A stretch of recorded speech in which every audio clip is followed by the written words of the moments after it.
You made it to level 2, deeper questions leading to deeper answers.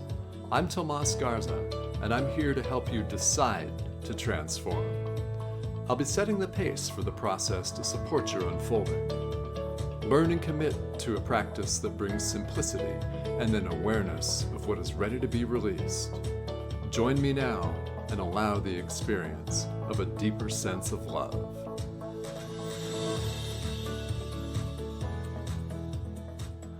Welcome everyone to Decide to Transform. I'm your host, Tomas Garza, and this is where we have some very special guests on our show. This month I have had several, and today is no exception. This is going to be a phenomenal show. Joining me from Ontario, Canada, by way of England and South Africa today is Moira Bush, and this is going to be, indeed, literally a very colorful show and high energy. I'm going to read Moira's biography very quickly for you and introduce her. You're going to love her, guys. This is going to be absolutely fantastic. So, Moira Bush has been educating international entrepreneurs for 25 years and is an author and authority in the field of spiritual, color psychology, and numerology. From South Africa, where she successfully helped women in shantytowns to set up community-based businesses, to working in England helping women off the welfare system into self-employment, Moira has a passion for helping entrepreneurs, visionaries, and healers identify and transform hidden blocks to success using the color mirrors system of analysis. In 2019, Moira was nominated by her business bank manager for the prestigious RBC Canadian Women Entrepreneur of the Year Award. In 2019, Moira was awarded the Susan B. Anthony Leadership Award at the iLead International Summit. Moira is the author of Color Mirrors Oracle Cards, the book 8 Colors of Prosperity, Color Your Shadow Oracle Cards, and launching this year in 2020 a collaborative book written by members of the Magenta Community Facebook group, Walking the Magenta Path. Moira lives in Ontario, Canada, with her husband, Paul, and her son, Michael. Moira, I've been looking forward to this conversation. Welcome to Decide to Transform. Oh, hi. It's so lovely to be with you. Thank you so much, Tomas, for inviting me. It's my pleasure. And this is going to be so much fun because you're engaged in work that I think a lot of people want to know about. And we're going to describe and go through some of that here on the show today. But I'm very interested, first off, in your background, growing up in South Africa. And, you know, if you could tell us a little bit more about the background that we just read off in your bio, what drew you to working with women from shanty towns? It was a process that led me to that. I was pregnant in high school and I had to forage for myself. Literally, became a single mom. I had to raise a boy by myself. And I didn't finish my education. So I had to educate myself with whatever was available, night classes or courses that the companies I worked with was offering me. And okay. And that's kind of a bug that bit that I wanted to develop. I wanted to study. I wanted to improve myself. Or maybe I had something to prove at that time. I probably did, because I was considered a failure, having got pregnant at school and not finishing my education. And I had studied marketing, business marketing in nighttime in college, and did very well and won bursaries for that. And I decided to, just keep improving myself as I went from company to company. There came a period of time in South Africa where jobs were very scarce, and okay. Companies were closing down one after the other. There was a huge economic downturn. And a lot of people were turning to establishing their own businesses, becoming entrepreneurs. Mm-hmm. And I was in a company who closed their doors, and they were laying us off. And it was kind of the fourth company in a few years that I've been made redundant from because of this economic process that was unfolding in the country, that I decided that, maybe I should start my own business. Maybe I should consider being my own boss. But I had no idea what to do, how to do it, Okay. where to start, no money, nothing. And Uh-huh. literally the signs then just started. This is when I realized that there's a God, that there's a universe, that there's something that communicates with us that will lead us towards where we need to be. And symbolic things began to happen that just put me right in front of a woman called Beverly Moody, who had a Okay. business called Business Outreach. And she taught me how to be an entrepreneur, how to teach others to be entrepreneurs. And alongside that, I started my very first business, which was an ice cream packaging business. And combined with the knowledge I gained of having my own little business and working with Beverly, I came across communities, impoverished communities in South Okay. Africa, Mm-hmm. that really had, no way forward. There was no salvation for them. There was no education. There was just, at that time, no government aid whatsoever. And I felt a calling to serve there, and I did that for a number of years. Okay. And when was this when you began this work? What years were we talking? 1980s. The 1980s. Okay. 1980s into the 1990s, yeah. And it was very rewarding because I got to work with important families at the time who were also trying to instigate change in the ANC at that time. And just people in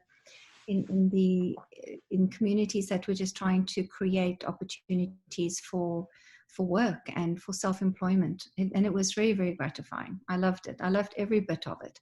Oh, But and then from there my journey in South Africa kind of ended when I moved to England. okay. And in England it was a different story again. All right. And how was that a very different story? It was in England when I worked for, I got a job with an agency called the Women's Business Development Agency. Okay.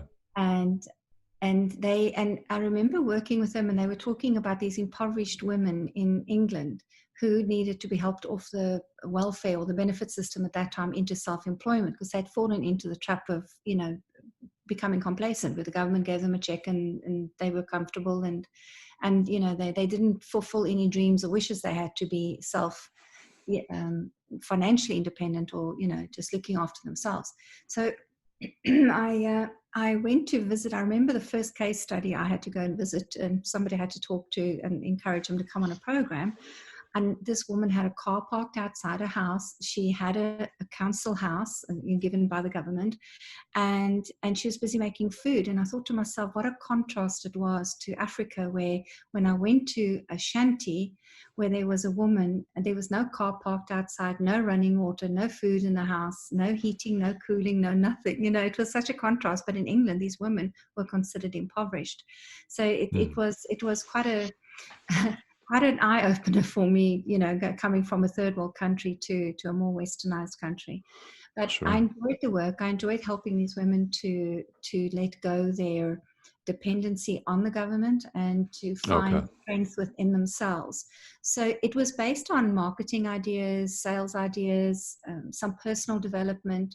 But I felt something was missing. And I did feel it when I was in South Africa as well. I knew that there was something missing. So Thomas, in the background to all of this, there was a side to me that nobody knew about. Oh, okay. Mm-hmm. And that was that I was going to a spiritualist church. And because I'd had a near-death experience, and my dead grandmother appeared to me, and I suddenly realized that, everything's energy. And I had that realization. And I took an interest in it. But because I was wary of family ridiculing me or not accepting this alternative way of looking at life. Okay, sure.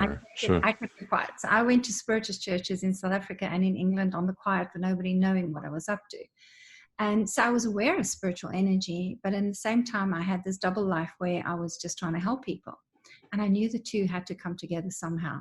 And I had to bridge, I had to find a bridge. I knew that was my calling. How do I bring personal business development together with spiritual development? And that was what I then opened up to the universe, giving me some kind of signal again, saying, go this direction. Yes, I love it. And so then, if you don't mind telling us a little bit about the near-death experience that brought all this on, And what happened? Where were It you? was actually at the, Thomas, it was actually right at the transition between leaving South Africa and going to England, is what Ah, instigated the move to England, change. okay. I had I wasn't feeling well for some time, and I'd actually been to England on a holiday, and that I ended up going to see a doctor there, and they said, no, no, no, you've just got some kind of flu, you're fine. Go see a doctor when you get back to your country, which I did. My doctor said, no, you just sound like you got a little bit of a flu. It's something serious. You'll be fine in a few days. Well, a few days later, I was paralyzed in my bed and I couldn't move. Oh, And I called my okay. son, and he raced up the road. Just up the road, we had a doctor that did alternative medicine with, and he was a district surgeon as well. But he was somebody I'd recently met, and he was the closest. So my son quickly called him to come out, and he looked at me lying paralyzed in the bed, and he said to me, "Girl, you're dying." And I said to Mm, him, "Yeah, I know I am. I can feel it. I know I'm going." And the next thing, I was gone. mm, And just before I went, he said, I'm going to have to use kinesiology to diagnose the exact virus you have, so I can give you the correct medication. I'm not going to just guess here. It's too late for blood work. You'll be gone by then. So I laid in the bed, and I could just feel myself lifting out of my body. The next thing, I found myself floating above my body, and I could see the doctor talking to my son, and he held my arm up, and he was doing this, kinesiology, how they press you on the arm and they muscle test you, and he was doing that. And I yes. remember thinking, what on earth is he doing? Sorry, that's little Cody. Cody, this is Cody, everybody listening. Yeah, little Cody is Cody. Cody's with us today. Little rescue dog that I recently got, and healing, and he's teaching me so much about unconditional love Oh, yes. and patience. He's really quite sweet. Yeah, so there I was lying on the bed and floating up, watching Dr. Hauser, Eddie Hauser was his name, working on me with kinesiology, something I didn't even know existed at the time. Yeah. And my son, and just knowing that this was it, I was leaving. And I floated up, and I remember still being so conscious of, it's almost like the people in space when they're floating in their capsules and you see them floating on the space station, that kind of feeling. And I had no fear whatsoever. And I first had a material realization. There was a huge big cobweb in the corner of my bedroom that I couldn't see when I was down in my body on the ground. And I thought to myself, you know what? If I go back to my body, I must remember to clear this cobweb from the corner of the ceiling. All right. It was such an arbitrary, and I remember it so clearly, seeing this cobweb and thinking I really should clean it. And then the next thing, I realized, oh my God, I'm energy. and Yes. just in that moment, I realized I'm not dead. I'm still here. I can still see everything. I'm still cognizant of absolutely everything around me. I can still smell. I can still sense. I'm just weightless, but I still exist. And from that point on, I really just watched Dr. Hauser give me an injection and brought me back. And it took about 7 years to recover from the brain. It was a brain virus. Okay. To recover from that, and went through various changes. But I also realized, Thomas, what's so interesting about near-death experience is the realizations, or the kind of energy connection you make when you're out of your body, when your energy body is separated from your physical body. Okay. You do get a download of information. And it actually took me years to assimilate.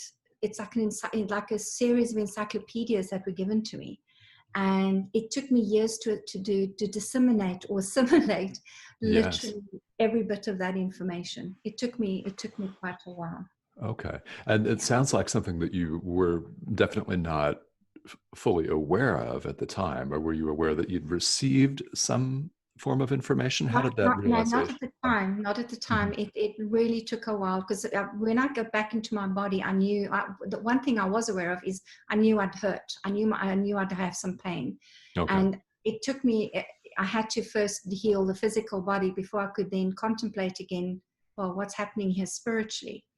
And yeah, so of course, where do you go to when you want spiritual answers? You want to go to church, you want to go speak to, your minister, and, and they just had no answers for me whatsoever until I landed again, by divine guidance, landed in the spiritualist church and met the leaders there, who then taught me about energy healing and being able to communicate with people who are in energy. So I learned to speak to dead people. It was quite Okay.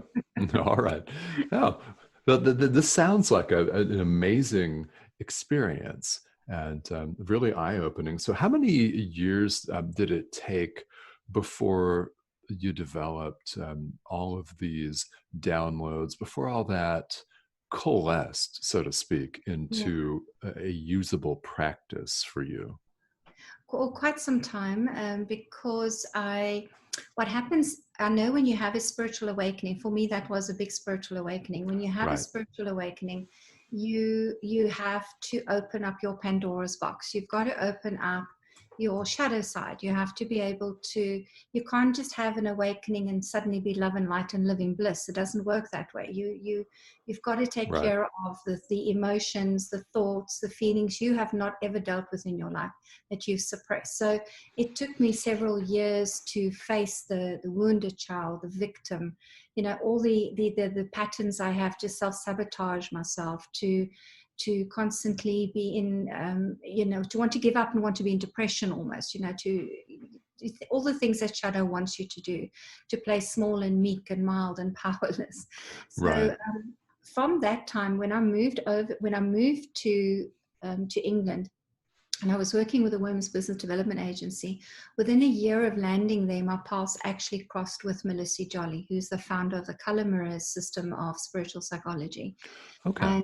And I literally signed up with her instantly and started work. That was in 2003, and started working with her. And I would say that it wasn't until about 2011 that I could Okay. say that I was in a good place. I did an intensive amount of spiritual work from 2003 to 2011. Okay. Almost as if by the time that 2012 predicted by the Mayan calendar, that period came, I had to be groomed to handle whatever was going to be the fallout for in 2012. So it was an intensive period of releasing, surrendering, letting go, learning, All right. forgiving. Yes. Now, don't we all wish that it were absolute rainbows and bliss, and we wouldn't have to delve into the things we need to release? But that sounds like that was a large part of your work during that time period, then 2003 to 2011. So, for our listeners, were there specific practices that you found more effective than others during that period of intense Yes. work? Yeah, Okay. I did try various things like Reiki and sound therapy and hypnosis and just a whole bunch of stuff. But the one that won every single time and got me through was color. Oh, It was the language I understood, and it's funny that I come from what's now called the Rainbow Nation in South Africa, but okay. it's each color told me my story again and again and again. The company that Melissa started, this the system is called Color Mirror. So each color mirrored an aspect of myself to myself. So it would show me where my shadow was. It would show me where my potential was. It would show me what the block is. It would show me what I was conscious or unconscious of. That I could dig into parts of myself that I didn't even know I had. It would bring up patterns that I've inherited in the family gene pool that belong to my ancestors, that is now sitting there lurking dormant, waiting to pop up and tell me I'm not enough or not good enough, or I'm a woman. Who do I think I am? All those kind of Oh, sure. stories that have been part of the generations. Hmm. So color showed me every single one of them. And believe it or not, it sounds like a long period of time between 2003 and 2011, but actually, it was intense.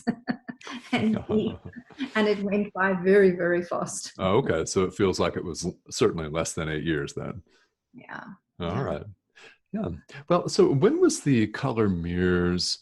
Um, when was the system of analysis developed then? That was in 2001, and it was Oh, okay. November 2001. So I literally met Melissa 2 years later. It's so funny. Huh. She's South African, and I never knew she even existed when I lived in South Africa. It's only once I'd moved to England that our paths crossed. And I knew in retrospect why. If I had met her in South Africa, I would never have left. I would have had my reason to stay in South Africa. And Okay. that was not my job. My job with color mirrors was to scoop it up, as Melissa always says. Moira scooped it up, and I took it into the world for her. Because in England it's so easy to travel. You know, I popped over Right. to various countries on short flights. I mean, one year I traveled 10 times that year, teaching color mirrors in different countries, just introducing the system to people, setting up the website, getting the back end stuff of things done. Because Melissa's forte is being the creator of the system, holding that energy and making the bottles and putting the energy into the color bottles that she has. So she needed a spokesperson, a representative to almost go and say to the world, hey, look at this marvelous thing and what it's done for me. And that literally is what I did for her. Okay. Well, and you mentioned a couple of things here. You mentioned color bottles. So, if you wouldn't mind, walk us through how the color mirrors practice works. All right. So Melissa makes bottles for us, and it's a set system of about 130 bottles, and 87 of them are round oval shaped bottles, where Okay. half of it is water and the other half is oil, and they colored differently. And they also have essential oils in them as well. And she infuses them with the energy of crystals and sound therapy, ho'oponopono, and all sorts of Okay. other nice goody things out there. So Hmm. literally the water and the oil holds the energy of whatever she infuses in them. Okay. And they're a bath therapy. So they're not just to look at, they're not just to say, well, this is a pretty colored bottle with color oil floating on color water.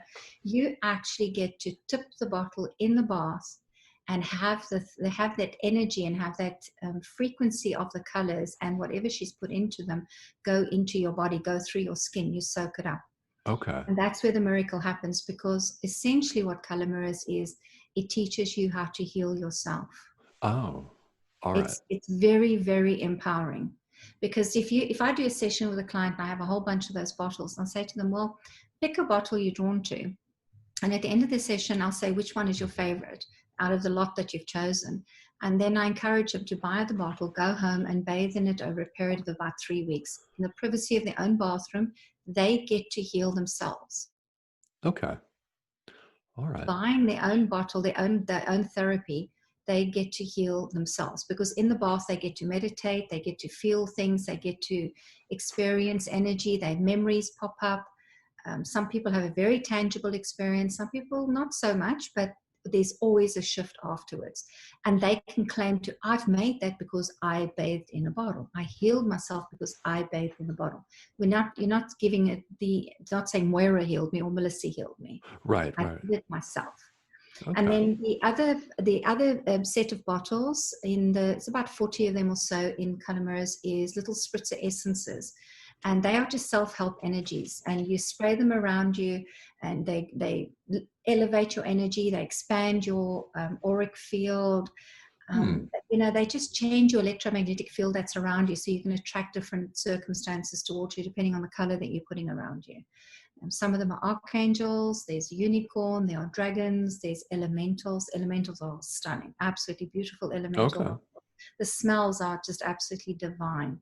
You Uh, want to connect with nature, connect with the elementals. It is just so uplifting. oh, it sounds really wonderful. And how long do people then, once they've selected a bottle, actually, let's back up. How does one select a bottle? What do you instruct people to do? Really just say which bottle on the shelf are you drawn to, and we have start Okay. having a conversation around the bottle. Sometimes in a session a Hmm. client will say to me, well, I've got money problems or I've got relationship problems, and I'll always say to them, go pick a bottle. And even on phone consultations that we've recently had to experience because we couldn't see clients in person, I say to them, pick a number between 1 and 87, and we discuss that color and that bottle, and it's always the right bottle and the right message without fail. Okay. How they choose it is through their consciousness. If they're physically with me, it's through the filter of their auric system. But numbers and colors have the same vibration. So I can, at a distance, they can also pick a number that represents a color, and Okay. it's always correct. Because your current, right now, all of you have an auric field around you made up of different colors. Those colors are there because of your state of mind, your state of heart, your spiritual levels that you've achieved, your physical fitness and health levels. that's all represented by the colors that are around you. So it's, for example, if you are having a problem with relationship, your heart, which is that green heart chakra area, is going to be leaking green. You'll have a lot more green around you because you're stressed. Now, in a normal world, without color therapy, what people would do is they'd go and buy a green jumper, or they'd go and paint their bedroom green, or they'd suddenly want to, buy a green car, which they'd probably regret 3 months later. They may. Green car. But suddenly it's as if they can't get enough green, and they want green Okay. smoothies, and they want to eat green vegetables. Uh-huh. So they're naturally trying to top up the leaking of the green energy. Now, take that same person and put them in front of all the color bottles we have. They're going to pick green bottles, because that's just what they see in front of them. It's that filter that they'll pick the colors through. So when you say, you've got some relationship issues and your heart's hurting, they'll go, are you psychic? How did you know? No, the color tells us. You picked it. That's our diagnosis. I love it. All right. So really the color picks them, and it chooses them based on where they are in life. Always. Okay. Yeah. I love it. It's very rarely prescribed. It's not necessary because people are always going to pick the right bottle for the right situation. I think that's wonderful. And so then you said 87 bottles. Is there any significance to that number? Well, there's 3 systems within the 87. There's a system that's numbered from number 1 to 36. Okay. And the first bottles, number 1 to 9, represents the planet. So astrology is also included in the system. So they're planetary bottles. So number 1 bottle is the sun. Number 2 bottle is the moon. So then you've got, and that really represents, that system that's number 1 to 36 really represents almost our material challenges. What is it like to be a human on the planet? What do we need help with? Our finances, our partners, our love and money. So there's bottles called love and money, partnerships, trust, forgiveness. So the bottles that are to do with your, really, how do I live as a human being on the planet? Then there's another system called G1 to G36. And G stands for Gaia bottles. So these are your Earth Mother. These are your more spiritual bottles. So if, for example, if somebody picks a bottle that is number 9 in the 1 to 36, that's Mars. We talk to them about Mars energy, warlike symptoms that are going to pop up, and you need to be aware of them. And, but it's also about passion and fire energy and getting yourself motivated and take action. Okay. If they come and pick the G9 bottle, it's a totally different story, but it still has energy of that 9 Mars energy underlying there. But the G9 is called faith. And it says you've got to have faith in the process you've engaged with. You've got to bring spiritual faith into the doings, the activities that you're currently engaged in as a human being, living a material life. So the G1 to the G36 is just elevated to a higher consciousness level. The messages, the support are just from another level altogether. And then the third system in there is a chakra set. Okay. And they are called C for chakra, C1 to C15. And they cover old and new chakra colors, because one of the beautiful things that is incorporated into the color mirror system is the teachings that our chakra colors are changing. The colors that we absorb from the sun into our body is going through an evolution. It's going through a shift. Currently, right now. Right. It's been happening since 1987. Okay. When we had the harmonic convergence, yeah. Yes. Okay. So what does the shift look like then? It's affecting the colors of everyone's chakra system then, right? Oh, yes. Well, the heart is a good one to talk about, Thomas, because the heart chakra is green, traditionally green. And think about it, green is the color of envy and jealousy. I want what you want. The green-eyed monster. Green says, if you don't give me what I want, I'll put on my green camouflage and I'll come in and take your land. I'll take your possessions. I'll invade you. And even in marriage ceremonies, I promise to honor, love, and obey you. It's almost as the marriage contract is a piece of possession. You possess that person when you're tied to them, right? So those are all the very old ways that humans did love. And in a very conditional way as well. If you do this for me, then I'll love you more. And even with our children, we say we can practice unconditional love with our children, but we don't. We say to them, you know what, if you pass that exam, I'll buy you a car. So everything is attached. We think it's motivational factors, but it's not. Certainly, it is about saying it's teaching the child that only if it behaves in a certain way will my mother love me, or my dad love and approve of me, right? Now, Hmm. that green energy has been leaving our bodies, and we've actually started pulling into our heart chakras two new rays, a lilac ray, and which is from the violet ray, but it's very pale and intense, intensified light, and pink. Pink. Okay. Right. And now, so this mirrors the shift in consciousness that we are currently undergoing. This need to not be at war. We want to be at peace. And pink says that's the story. We know that we are brothers and sisters. We know we're supposed to love one another, not go to war. Pink is the Yes. color of love. It's a color of community. It's the color of unconditional acceptance and love for ourselves and one another. And so we know, and pink is also the color of abundance, by the way. Love and money is the same frequency. So we Okay. know we can be more abundant when we love our brothers and our sisters unconditionally. So pink comes in and says, well, that changes the way marriages work as well. Ah, A lot right. of people don't put that little "I will obey you and you own me" in their marriage vows anymore. It's all changed. And Yes. then the lilac that comes into the heart is the spiritualization of your heart. This is where your Oh, spirit begins to be engaged in the emotions of the heart, the matters of the heart. So your spirit, your soul has a say in what you do with that energy and how you okay. operate with communities and in your family and even with yourself. So it's a much higher elevation frequency of color than the green.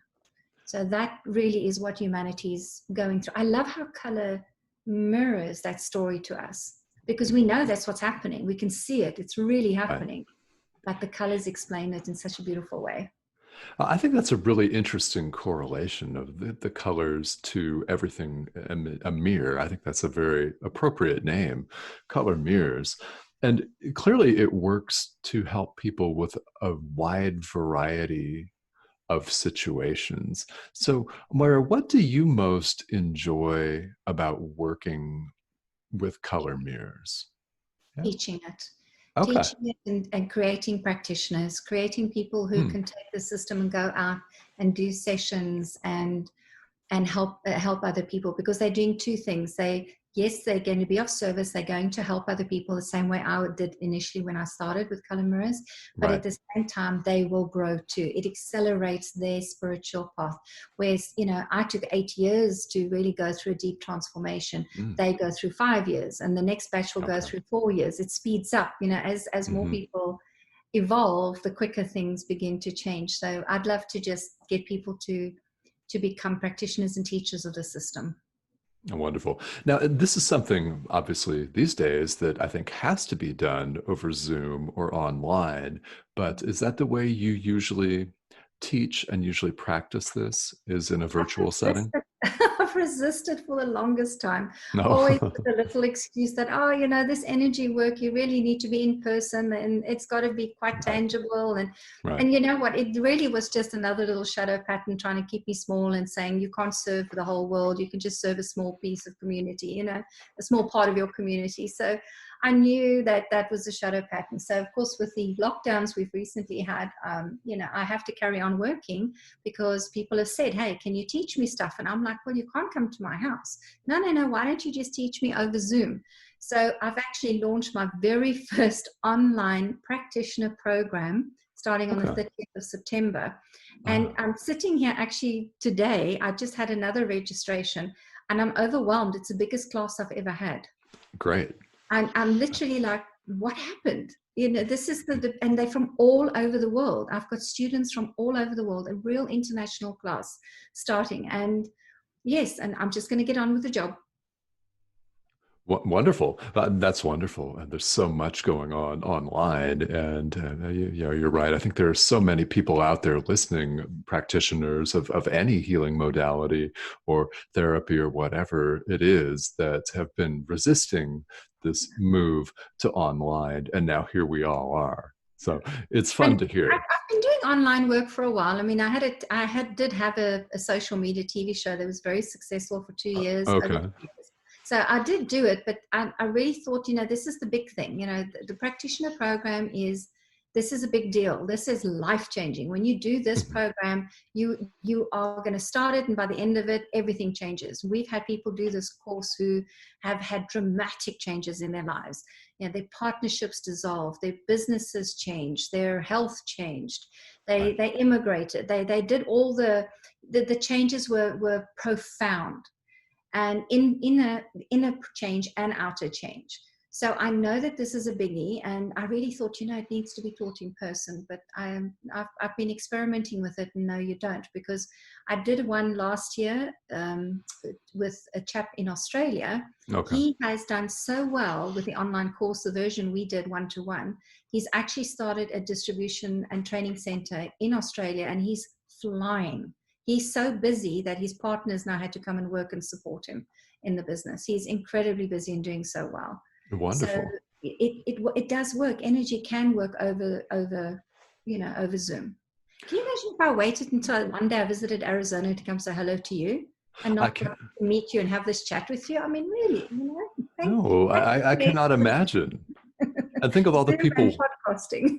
Yes, and we have to think about all the people worldwide that wouldn't be able to hear this conversation or any of our conversations. Right. If we hadn't had Zoom, and it's a beautiful thing, and it really does help keep people connected.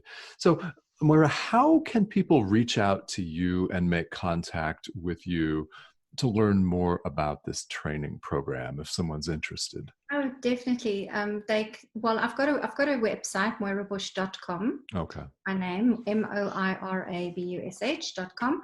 But what I really like people to do, if they are followers on Facebook or people that engage with Facebook, is to join the Magenta community group I have. And the Magenta community, that name is very specific because the color magenta is the bridge color. It's my mission. It's to bring the material and the spiritual world together. The material world's red, the spiritual world's violet. Mix the violet and red, you get the color magenta. So even my TV show is called The Magenta Show. So I'm really big on this whole the theme of magenta, because people feel a calling that they too are looking for a connection between the material and spiritual worlds. So this is a community group that I've set up on Facebook. You can ask to join it. There I do weekly and monthly free educational events around colors, support, special offers to give people personal one-to-one time with me for as little as $20. And this is really just as an introduction to the concept of color therapy and color psychology. People have never known what it is. This is how they can go about discovering it at little or no cost. And then when they're there, they learn about my academy, the Moira Bush Academy, and studying with me further. Yeah. Oh, wonderful. All right. And this is a group on Facebook then, correct? The Magenta community? It's a group on Facebook called The Magenta Community, yeah. All right. Wonderful. Wonderful. Well, I'm glad to hear about that because I know that people will be visiting you to get more information here. I'm very interested in something that you just said when describing the Magenta community, and that's bridging the spiritual and material worlds. So I can tell that this has tremendous resonance for you. It's what gives, it's my sole purpose. It's what I know I'm here to do in this lifetime. And when I wrote the book 8 Colors of Prosperity, I was talking about the law of attraction, and I was talking about colors, and I was talking about your material stuff that really worries you, your money, your health, your love life. So how do we use spirituality to help us live a better material life? And so one of the things you do when you work with the magenta ray as almost your teacher or your guide is you can approach people in the material business world and who are fed up with profiteering or companies that don't have ethics, and they want something more. They want to give back to the community, but they don't know how to do that. They're opening up, they're awakening to something more spiritual and to be more service and to leave a better legacy behind than just I made lots of money. Right. Then I can have that conversation with, right?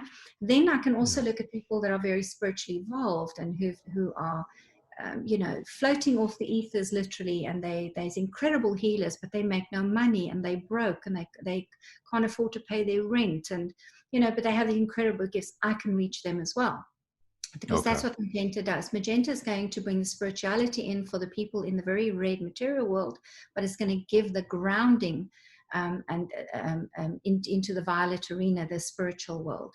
It brings the two together.